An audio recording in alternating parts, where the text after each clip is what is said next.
Go to the Tools panel of Affinity Photo and select the Paintbrush tool.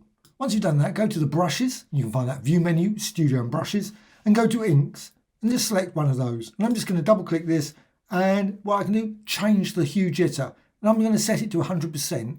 So now it will generate a really colourful design. So just close that. Now with the paintbrush selected, I can just apply it like this very quickly, and you can see the result of just a simple change for the hue jitter. So instead of a very sort of singular colour, you can create a lovely scarf design. I think that would be very nice as a scarf. However, what you can do, you can create all kinds of designs, and you can always undo. If you don't like something, undo, and then just say, you know what, just create it down that way. Okay, so you've got something.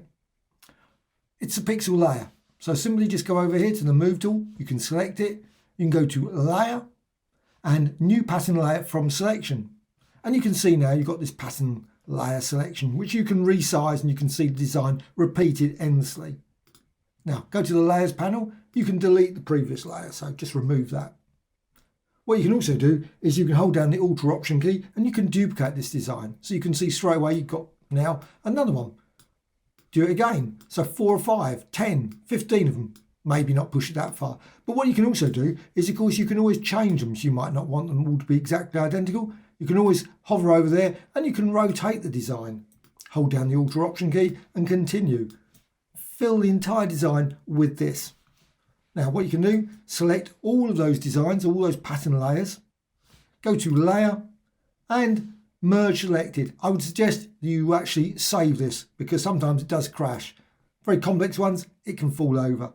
Now you'll notice I didn't go for the mirror option, but it doesn't matter. What I can do, I can just select mirror option there. And now you can see you've got this really lovely, super colourful design, which you can resize. However, what you can do, you can go to Filters and down to Distort and Mirror. Of course, you could use any of the other filters as well, but I'm just going to go with Mirror. And there I'm going to set the mirrors to, say, 16. And also you can change your input. And what you can do, you can then reposition it, the origin point, just go over there and create all kinds of different colours very quickly from this very basic paintbrush design. So if you'd like think, you know what, I think that looks beautiful.